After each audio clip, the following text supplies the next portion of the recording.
কথাবোৰ সৃষ্টি কৰিবলৈ হ'লে সদায় কি হ'ব লাগিব আমি কথাটোৰ মানে অকল অৰ্থ থাকিলেই নহ'ব এটা সৃষ্টিশীল অৰ্থ হ'ব লাগিব তাৰপিছত লাহে লাহে প্ৰথম ছবি আহিল তাৰপিছত আখৰ আহিল সেইকাৰণে এতিয়া চাবাচোন তোমাৰ চীনা বা জাপানী আখৰবোৰ দেখিলে ছবি যেনেই লাগে আৰু চীনা বা জাপানী সেইবোৰতে এটা এটা শব্দ আখৰ নহয় এটা শব্দ আৰু এই গোটেই বস্তুটো তোমালোকে যদি ইতিহাসটো চোৱা তোমালোকে লক্ষ্য গোটেই প্ৰসংগটো আহিছে আচলতে কলাৰ পৰা গতিকে আমি সাহিত্য বুলি যিটো কথা কওঁ সেই সাহিত্য বস্তুটো হৈছে কি কল্পনা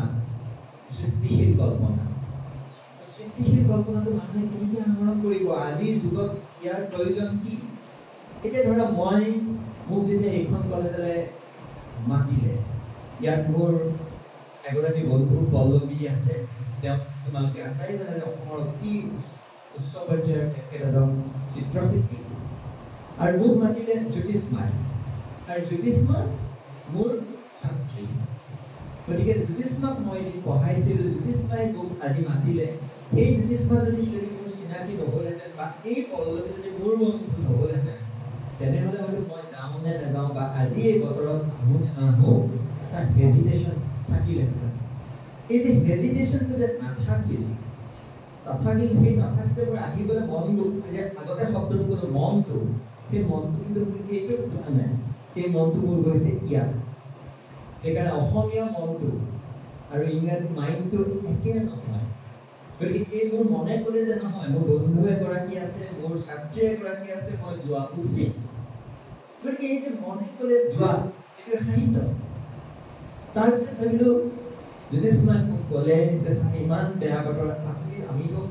পাতিমে আপুনি যদি আহিবলৈ বেয়া পায় এতিয়া মই ভাবিলোঁ ইমান সুন্দৰ বতৰত দুটা কাম কৰি ভাল লাগিব পাৰে গাড়ী এখনত বৰষুণৰ মাজে মাজে আহি থাকিবলৈ নহ'বা বিচনাত বহি পেলাই কফি খাই থাকিবলৈ বা চিনেমা চাবলৈ বা কিবা কৰিবলৈ এখন যেনে লেকচাৰটো তোমালোকে এনজয় কৰিবলগীয়া কামটো সেইটো নহয় সেইকেইটা কাম ভাল লাগে মই ভাবোঁ মই যদি আজি আহোঁ মই বৰষুণ যাক দেখি আহিম মইতো কেতিয়াও কবিতা লিখা নাই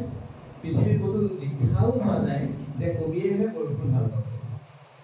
গম পাইছে গতিকে এই যে মই বৰষুণ ভাল পাওঁ মই জানো তোমালোকৰ ভিতৰত বহুতে বৰষুণ ভাল পায় বহুতে আকাশ ভাল পায় বহুতে পথাৰ ভাল পায় বহুতে সাগৰ ভাল পায় কিয় ভাল পোৱা কেতিয়াবা সুধিছানে নিজকে কিন্তু ভাল পোৱা তাৰমানে সেই ভাল পোৱাটো ক'ত আছে সেই ভিতৰত আছে আৰু ভিতৰত থকা ভাল পোৱাটো যেতিয়া তুমি বাহিৰত দেখি গৈছা সেই বস্তুটোৱে হৈছে কি আৱিষ্কাৰ হৈছে কি হৈছে নিজৰ ভিতৰত থকাৰ সৃষ্টিশীলতাটোক আৱিষ্কাৰ কৰিছা আৰু তাক যদি তোমালোকে প্ৰকাশ কৰিবলৈ শিকিছা সিয়ে হৈছে সাহিত্য আমাৰ মানে সাহিত্য কিয় বেয়া পায় তোমালোকে কিয় সাহিত্য বেয়া পোৱা সাহিত্য বুলি ক'লে তোমালোকৰ শ্বেক্সপিয়াৰৰ কথা ক'ব সৌৰভতেলীয়াৰ কথা ক'ব ডাঙৰ ডাঙৰ লেখকবিলাকৰ কথা ক'ব তেতিয়া তোমালোকে ভাবিবা আমিও ভাবিবলৈ যাওঁ যে সাহিত্য মোৰ বস্তু নহয় সাহিত্য সিহঁতৰ বস্তু কিন্তু তোমাৰ ভিতৰতে সাহিত্য সোমাই আছে এতিয়া তোমালোকৰ পৰা এই দুজনী ছোৱালীয়ে ৰঙা ৰং ভাল পায় এই দুজনী ৰঙে সেউজীয়া ভাল পায় এই হালধীয়া ভাল পায় কেতিয়াবা সুধিছানে মই কিয় ৰঙা ৰং ভাল পাওঁ দৰকাৰো নাই যদি তাত এটা অৰ্থ থাকে যদি তাৰ এটা লজিক থাকে সাহিত্য নহয় গতিকে তোমাৰ মন মগজুৰ ভিতৰত নহয় তোমাৰ মনৰ ভিতৰত আটাইতকৈ বেছি কোনবোৰ কথা সোমাই আছে নিজে লক্ষ্য কৰিছে আটাইতকৈ প্ৰযুক্তি আটাইতকৈ অৰ্থহীন কথাবোৰ আৰু তোমাৰ যদি জীৱনটো অসম্ভৱ সুন্দৰ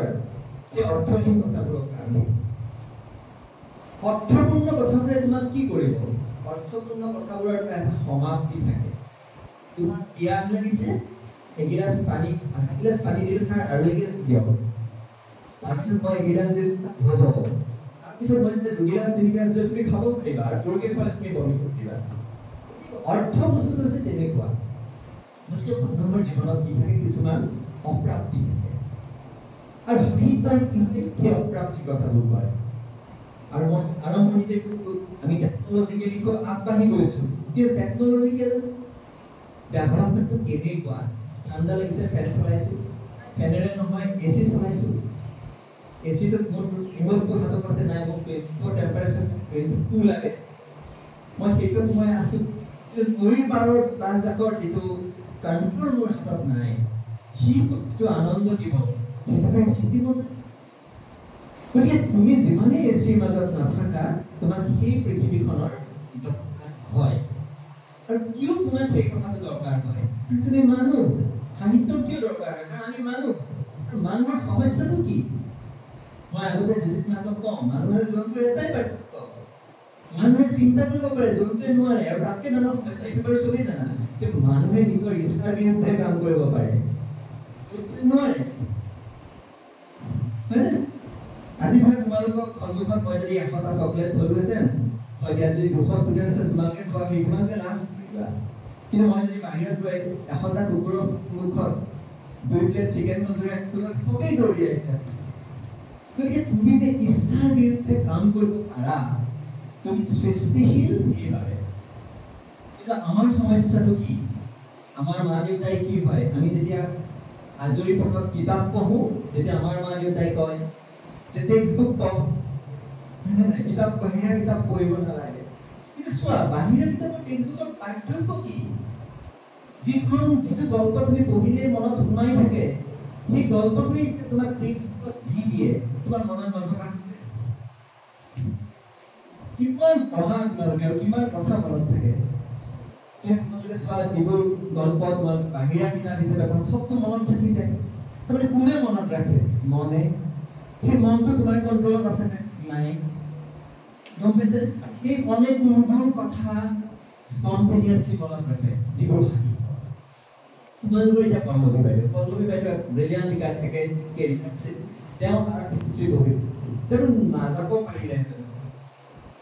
তেওঁ আৰ্ট হিষ্ট্ৰী নপঢ়ি পেলাই তেওঁ হয়তো চায়েন্স কৰিব পাৰিলেহেঁতেন ডাক্তৰ ইঞ্জিনিয়াৰ হ'ব পাৰিলেহেঁতেন বা বেলেগ কিবা হ'ব পাৰিলেহেঁতেন তাৰমানে তেওঁ মনত আছিল তেওঁৰ ভোগা আছিলে এটা ভোগ আছিলে এই ভোগটো পূৰণ হ'ব লাগেনে মই কোৱা নাই যে তেওঁ আৰ্ট হিষ্ট্ৰী পঢ়ি তেওঁ আৰ্টটো হৈ পেলাই তেওঁ ভোগটো পূৰণ হ'ল ভোগ পূৰণ নহ'ল ভোগ বাঢ়িলহে মনেৰে পল্লৱী আৰু এই যে ভোগটো বাঢ়িল এই ভোগটোৱে মানুহক কি কৰে জীয়াই ৰাখে আমাৰ যেতিয়া ভাগৰ লাগে আমি কি বিচাৰো শুব বিচাৰো আমি কিয় শুব বিচাৰো এটা আমি ৰেষ্ট বুলি ভাবো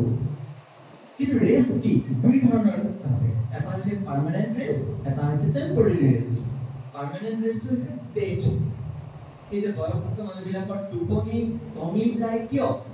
কাৰণ তেওঁলোকৰ অধিকলকে জানে যে বেছি দিন নাই গতিকে বেছি শুই সময় নষ্ট নকৰিবি কিন্তু সৰু বাচ্চা 16-18 ঘণ্টালৈকে শুৱে কিন্তু তুমি শুৱা কিয় শুবলৈ যোৱা এইটো কাৰণ you never go to take rest ল'বলৈ কিন্তু তুমি যোৱা নাই তুমি আচলতে তুমি যিখন পৃথিৱীত আছা সেই পৃথিৱীখনৰ পৰা আন এখন পৃথিৱীলৈ অলপ সময়ৰ বাবে যাত্ৰা কৰিছা যাতে তুমি পুনৰ সেই পৃথিৱীখনলৈ আগতকৈ বেছি উৎসাহেৰে ঘূৰি আহিব পাৰা আৰু সেইবাবে ভগৱানে আমাক এটা বস্তু সৃষ্টি কৰি দিছে সদায় ভাল লগা নহয় এইটো হৈছে সপোন আৰু দুটা সপোন তোমাৰ হাতত থাকিব পাৰে এটা তুমি ৰাতি দেখা এটা তুমি দিনত দেখা আৰু দিনত দেখা সপোনটো যিদিনাখনি তোমাৰ বন্ধ হ'ব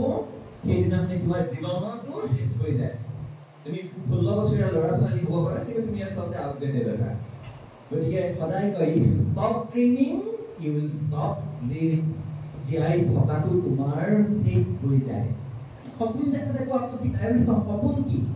চোৱা এই সপোন বস্তুটো হৈছে সৃষ্টিগত এই সপোন বস্তুটোৱে হৈছে কল্পনা গতিকে সেই সপোন বস্তুটোৱে হৈছে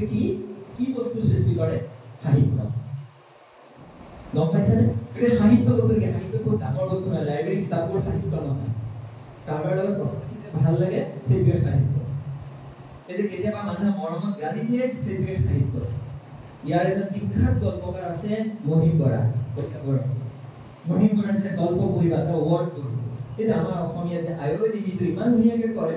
তাৰ আয়ুৰ্বেদিকটোৱে কবিতা লাগে এটা শব্দ গম পাইছেনে এতিয়া মহিম বৰাৰ কাহিনীবাৰী ঘাট বুলি এটা বিখ্যাত গল্প আছে তাতে চেলেকনা মাছবোৰে ঠিক ঠিককৈ হাঁহিছে বুলি ক'লে চেলেকনা মাছবোৰে হাঁহিব পাৰে নেকি কিন্তু ভাবিলেই ভাল লাগে এতিয়া এই বস্তুটো এইবোৰ আচলতে কি এইটো আচলতে সাহিত্য ক'ত থাকে সাহিত্য মানুহৰ মাজত থাকে সাহিত্য আখৰত নাথাকে মানুহে খালি কি হয় বস্তুবোৰ প্ৰকাশ কৰিবলৈ চেষ্টা কৰে এতিয়া তোমালোকে এটা কথা বুজিছা যে সাহিত্যত মানুহৰ আৱেগ থাকে আৰু আৱেগটো সদায় অভিজ্ঞতা নিৰ্ভৰ হয় অভিজ্ঞতাই এটা প্ৰকাশ কৰিব বিচাৰে তোমাৰ কেতিয়া অভিজ্ঞতা হ'ব নহয় তুমি কথা